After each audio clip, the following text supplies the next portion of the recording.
Protecting our computers from hackers, it's something we talk about a lot. This time of year, there's also something else putting our PCs at risk: power surges. Thor Schrock is tackling both threats today as we compute this. Welcome back, Thor Schrock from Schrock Innovations. Good to see you, buddy. Thanks for having me, guys. Man, it is hitting hard this Yeah. weekend, It's a busy right? morning. This global attack. Yeah. What's going on? What's the latest? There's breaking news this morning. Some of the headlines online was like the day the Earth was hacked. Oh boy. Ooh, and there's a globe and it's all dark, you know, that kind of thing. But basically what's happened, if you were out with the family all weekend and you have no idea what's going on and you're like, why am I crying? What? Rewind, get us up to speed. All right, so here's what happened. Basically, the NSA, they hack other governments and entities to get information to help keep Americans safe. That's their job. That's what they do. Now, they're good at their job. And they found a vulnerability in Windows that allowed them to pretty much take control of any computer they wanted. And they were, don't tell. And so they didn't say anything to Microsoft about it. Well, then you might recall last month there was a big release of NSA hacking tools. We covered it here on the show. The shadow brokers released all these NSA spying tools that were leaked from the NSA. One of them was the vulnerability that is now being exploited by WannaCry. Now, once they got leaked, the NSA knew it happened. So they informed Microsoft at that point about the problem. And Microsoft actually made a patch to keep your computer safe from this that was released last month.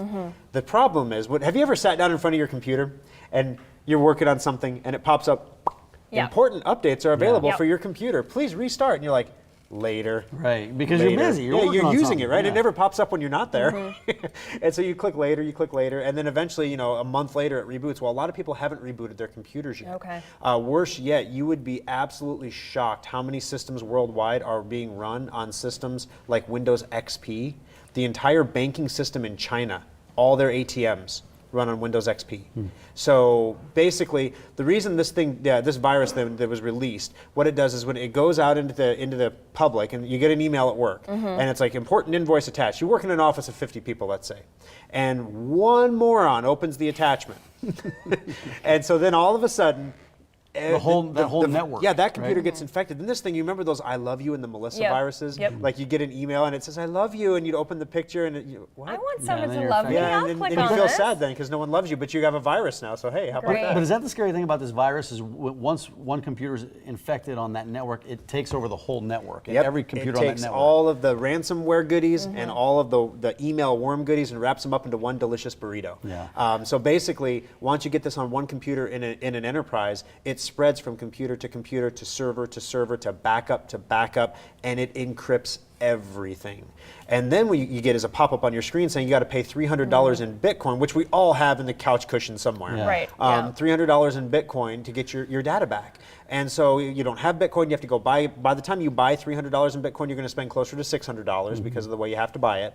And then when everything is said and done, you know, you might get your data back and you might not. And the longer you wait, the higher it goes, up to $600. And after 10 days, your data gets permanently iced. So are people paying the ransom? And if they are paying it, are they getting their stuff back? Yeah, this is an interesting thing. So far, as of Saturday or Sunday night, 200,000 computers, roughly. I'm sure it wasn't 200,000 exactly. So I'm going to say roughly 200,000 computers were infected worldwide. And when you pay with Bitcoin, the cool thing is it's a public ledger. Everybody can see how much money is going to the address, the payment address. Interesting. And it's about $45,000 total that's gone to that payment address so far. That's it. That's it not much. for 200,000 worldwide. Now think about this though. This thing primarily, so as residential, as home users, most of us have our patches. This isn't really going to hit very many home users in its current form. But businesses got absolutely pummeled. And what happens is one computer gets infected, it takes time to worm its way through. Yeah. This hit late on Friday. Everybody went home for the weekend. So wait till people and start. all weekend long, the worm worked its way through the computer network at work, encrypted everything. So when you come in today, for example, when China woke up Monday morning, all their ATMs were down because they were all encrypted. And so people couldn't get money out of the bank. On Friday, it hit the UK so hard, it literally shut down their hospitals. Wow. Like they were turning patients away from emergency rooms because they couldn't check them in.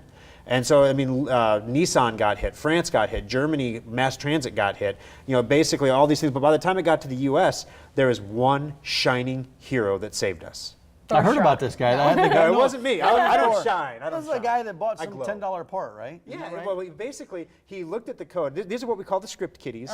He's a malware researcher, even though there's no evidence he's ever researched any malware before this in his life. But anyway, I'm not knocking him. Thank you. Sure. But he looked at the code and he realized there's a domain in there. And he went to check what was at that domain, and it wasn't registered. So he said, I'm going to register it.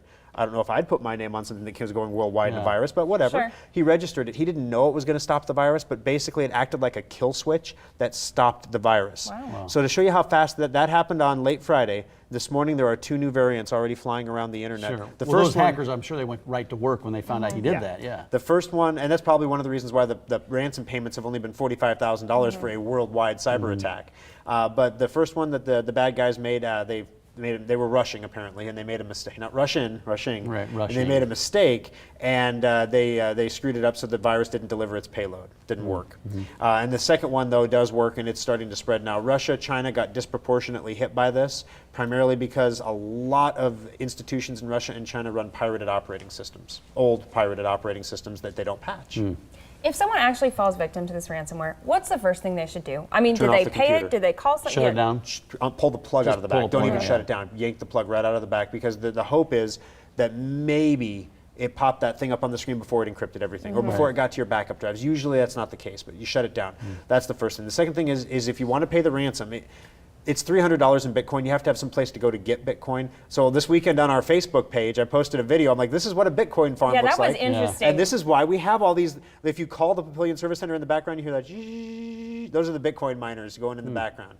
And they mine Bitcoin so that when our customers get infected, if you call Schrock Innovations, we can actually help you pay the ransom. We can sell you the Bitcoin, and we're not going to send you off to localbitcoins.com where you pay like a 50% premium or anything like that. Or send someone off, hey, tackle the dark net on your own. Yeah. Good luck with that. I still don't understand Bitcoin. Well, that's a whole other conversation. We'll get there. So make sure you download all the updates, the patches, all the Restart updates, your all the take time. a moment to Securupdater.com research your as computer. well. Grab That's Secure one good Updater, spot. keep the third-party stuff up to date. Make sure your antivirus is installed, not the free stuff from Cox or anybody like that. Get good stuff. At one of your service centers, also, there's a special on surge protectors, which can also protect your data. Well, yeah, to protect your data from getting fried by electric surges. Surge protectors are half off at all 3 service centers and on SchrockInnovations.com. All right. All right, thank you, Good Sean. information. Interesting Appreciate it. conversation. Sorry Yeah, we had to thank have you. it, though. Yeah. Yeah, well, it's pretty nasty. it's the new normal. Yeah. Yeah. This is what it's going to be.